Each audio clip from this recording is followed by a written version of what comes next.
नए वित्तीय वर्ष में अब निजी और वाणिज्यिक वाहनों से भी यात्रा करना महंगा हो गया है। जैसे कि NHAI ने प्रदेश में टोल दरों में वृद्धि कर दी है, जो कि मध्य रात्रि 12 बजे से लागू भी हो गई है। अनुबंध शर्तों के मुताबिक टोल दरों में 10 से 30 रुपए तक वृद्धि की गई। टोल टैक्स की नई दरें मध्य रात्रि से लागू हो चुकी हैं। अनुबंध शर्तों के मुताबिक कार जीप पर 10 रुपए, ट्रक और बस पर 20 रुपए, भारी वाहन पर 30 रुपए तक की वृद्धि।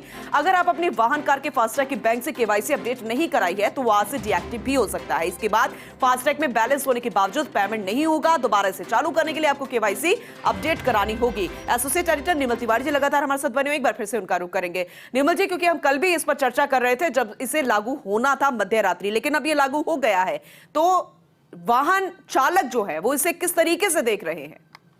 देखिए पूनम, चूंकि NHAI हर साल 3 बार जो टोल रेट हैं उनको अलग अलग टोल्स के लिए 3 बार उसकी रेट चेंज होती हैं। कुछ टोल ऐसे हैं, क्योंकि प्रदेश के अंदर 95 टोल प्लाजा हैं NHAI के नेशनल हाईवेज के ऊपर। उसमें सीधे तौर पर बात करें तो 30 के करीब टोल प्लाजा हैं जिनका आज मध्यरात्रि, जो बीती मध्यरात्रि थी यानी रात 31 मार्च की रात को 12 बजे उनकी टोल दरों में परिवर्तन हो गया। खास बात यह है कि जयपुर से दिल्ली जाना अब कार और जीप से 30 रुपए महंगा हो गया है, जबकि जो ट्रक और बस हैं उनसे इसमें 50 से 60 रुपए की वृद्धि हुई है।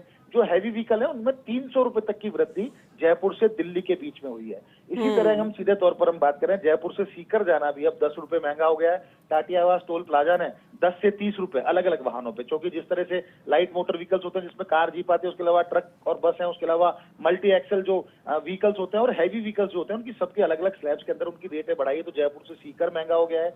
जयपुर से आगरा जाना, यानी कह सकते हैं कि हवा महल को ताजमहल से जोड़ने वाला जो राजमार्ग, राष्ट्रीय राजमार्ग है, उस पर भी वृद्धि कर दी गई है। राजा भोग टोल प्लाजा की बात करें जो बस्सी के पास है, या सिकंदरा टोल प्लाजा की बात करें तो वहां पर दरों में परिवर्तन किया गया, वो भी परिवर्तन 10 से 30 रुपए तक है। इसके अलावा हम सीधे तौर पर बात करें, सालासर बालाजी से नागौर का जो रास्ता है उसमें टोल बढ़ा दिया गया है। इसी तरह से राजगढ़ जो चूरू जिले के अंदर पड़ता है, वहां से हरियाणा सीमा तक है, वहां पर टोल की वृद्धि हुई है। अलग अलग टोल प्लाजाओं पर इसमें इस बार जयपुर अजमेर के बीच में जरूर इस बार वृद्धि अभी नहीं की गई है। इसका स्लैब जो है वो 1 जुलाई से बदलता है। कुछ 30 एक टोल प्लाजा ऐसे भी है जिनका 1 सितंबर से, क्योंकि अनुबंध की शर्तों के मुताबिक ये जो ऑपरेटर्स होते हैं उनसे तो उनके साथ मौत का पहले से अनुबंध होता है। NHAI का अनुबंध होता है कि उनकी सालाना टोल दरों को बढ़ाया जाएगा। यही कारण है कि टोल दरों को बढ़ा दिया गया। और एक खास बात यह भी है कि फास्टैग डीएक्टिवेट हो चुके होंगे जिनकी KYC नहीं थी, यानी कि आज फास्टैग वालों को भी टोल प्लाजाओं के ऊपर दिक्कतों का सामना करना पड़ सकता है, क्योंकि अगर आपका डीएक्टिवेट हो गया या उसको करप्ट फास्टैग बताते हैं या ब्लैकलिस्टेड फास्टैग बताते हैं तो दोहरा टोल यानी दो गुना टोल देना पड़ेगा। तो उससे बचने के लिए जरूरी था कि KYC कराएं। हालांकि कुछ उपभोक्ताओं ने नहीं कराई, शिकायतें सुबह से भी मिल रही हैं आज कि टोल प्लाजाओं पर उनको रोका गया, लेकिन गलती उसमें सीधे तौर पर उपभोक्ता की थी मॉर्च की तरफ से। और NHAI की तरफ से पहले से ही एक अवेयरनेस प्रोग्राम चलाया गया था, बार बार खबरें भी प्रचारित की गई थी कि आप KYC फास्टैग की करा लें। और चूंकि पेटीएम को लेकर के भी दिक्कत थी, तो जो पेटीएम के जिनके फास्टैग थे उनको भी इसमें समस्याओं का सामना करना पड़ रहा है। लेकिन खास बात यह है कि आज मध्य रात्रि से टोल बढ़ चुका है और प्रदेश के 31 टोल प्लाजा ऐसे हैं जिनपे आज से नई बढ़ी हुई दरें लागू कर दी गई हैं। 30 के करीब टोल प्लाजाओं पर ये बढ़ोतरी 1 जुलाई से होगी और इतने ही टोल प्लाजाओं पर करीब 1 सितंबर से होगी। निर्मल जी, एक सवाल बेहद महत्वपूर्ण भी है, क्योंकि कहते हैं कि जैसे कि आपने कहा कि ये रकमें जो है टोल दरों की वो बढ़ती है, लेकिन इसके अलावा जो टोल टैक्स अदा करता है आम नागरिक, वाहन चालक, वो बहुत सारी बेहतर उम्मीदें भी करता है कि उसे उस रास्ते पर कोई दिक्कत नहीं आए, लेकिन वो सब नहीं होता। जो टोल टैक्स दरों में वृद्धि तो होती है लेकिन वो राहत नहीं मिलती उस हाईवे पर। बहुत ही सामयिक और बहुत ही सटीक सवाल पूछा है पूनम आपने। निश्चित तौर पर कहा जा सकता है कि देखिए, टोल बढ़ना और टोल को चुकाना ये एक महत्वपूर्ण एक प्रक्रिया बनी हुई है, लेकिन निश्चित तौर पर आपको रोड पे सुविधाएं भी उसी तरह की देनी होंगी। और केंद्रीय मंत्री नितिन गडकरी बार बार यूं कहते थे कि वो जो नया वित्त वर्ष खासकर 2024-25 जब शुरू होगा तो मतलब वो सड़कों से टोल ही हटा देंगे, मैनुअल हैंडलिंग नहीं होगी। आप उसके रोड के ऊपर चढ़ेंगे, आपका रोड ऑटोमेटिक, वहां एक सेंसर लगा हुआ, सेंसर चिप से कट जाएगा, लेकिन ऐसा नहीं हो सका।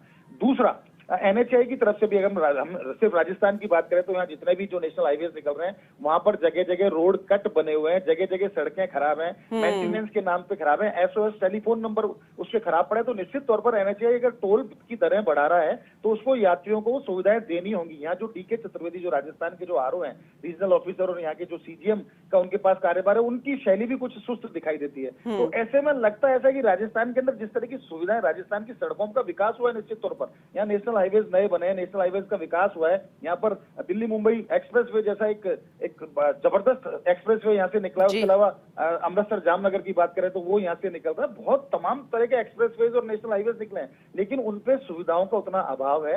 वहां पर यात्रियों के पेयजल के लिए यात्रियों को वहां एक जो सर्विस दी जाती है, जो दैनिक सर्विस दी जाती है, उसमें कमी देखने को मिल रही है। जगह जगह दिल्ली मुंबई एक्सप्रेसवे पर देखने को मिलता है, जगह जगह कट है, उसमें कोई जानवर नहीं आना चाहिए, लेकिन बीच बीच में जानवर आते हैं। एक्सीडेंट्स हुए हैं, काफी दर्जनों एक्सीडेंट इस दौर में हुए हैं पिछले 3-4 महीने के अंदर। तो निश्चित तौर पर सुविधाएं बढ़ानी होंगी, इस दिशा में एनएचएआई को सोचना होगा। और चूंकि अब लोकसभा के चुनाव भी एकदम मुहाने पर हैं, जल्दी चुनाव होने वाले हैं, उसके बाद कौन सी सरकार केंद्र में बनेगी देखना होगा। लेकिन निश्चित तौर पर एनएचएआई का ये दायित्व है, ये कर्तव्य है कि अगर वो पैसे ले रहा है, बहुत अधिक पैसे ले रहा है, क्योंकि ये भी कहा था नितिन गडकरी ने जी। 60 किलोमीटर से पहले टोल नहीं होना चाहिए, लेकिन राजस्थान के अंदर ऐसे 16-17 टोल हैं जो 60 किलोमीटर से कम की दूरी पे, यानी वो न्यायोचित नहीं है। वो अगर ग्राहक से 60 किलोमीटर से कम में अगर पैसा वसूला जा रहा है दूसरे टोल पर, तो निश्चित तौर पर इसीलिए निर्मल जी ये सवाल बार बार खड़ा होता है। खैर विस्तार से आपने जानकारी दी, इसके लिए आपका बहुत शुक्रिया। आगे भी